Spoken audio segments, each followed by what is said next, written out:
আপনারা এই ভিডিওটা দেখে আপনারা কমেন্টে জানাই যান তিনজন ব্যক্তির মধ্যে সবচেয়ে সেরা অভিনেতা কে।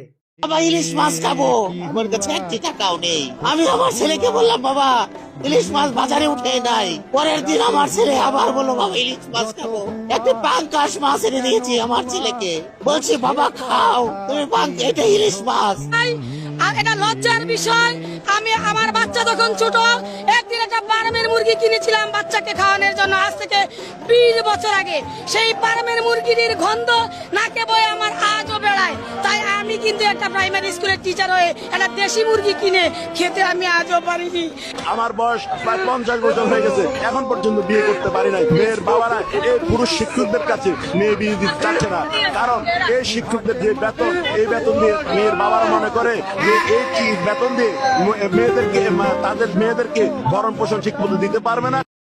এই জায়গায় তিনজনের মধ্যে এক একজন সেরা অভিনেতা। একজনের ছেলের ইলিশ মাছ খাওয়াইতে পারে না টাকার অভাবে, ছেলের না পাঙ্গাস মাছ খাওয়ায়। দিন শেষে দেখা যায় সে ভিআইপি গাড়ি দিয়ে ঘুরে, তার কার আছে, ভিআইপি রেস্টুরেন্টে গিয়ে সে খাওয়া দাওয়া করে।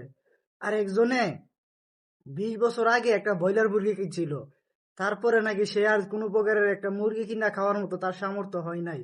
অথচ তার 6 তলা বাড়ি আছে, তার শ্বশুর বাড়ি 2 তলা, তার নিজের বাড়ি একটা আছে 1 তলা পাকা করা।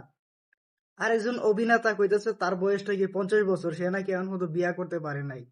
অথচ দেখেন ওই দুইজনের তো মুখোশ বাইরে আইছে, কয়েকদিন যাক ওনারও দেখবেন মুখোশ বাইরে আইছে, হয়তোবা দেখবেন ওনার 3 জন অথবা 4 জন বউ আছে।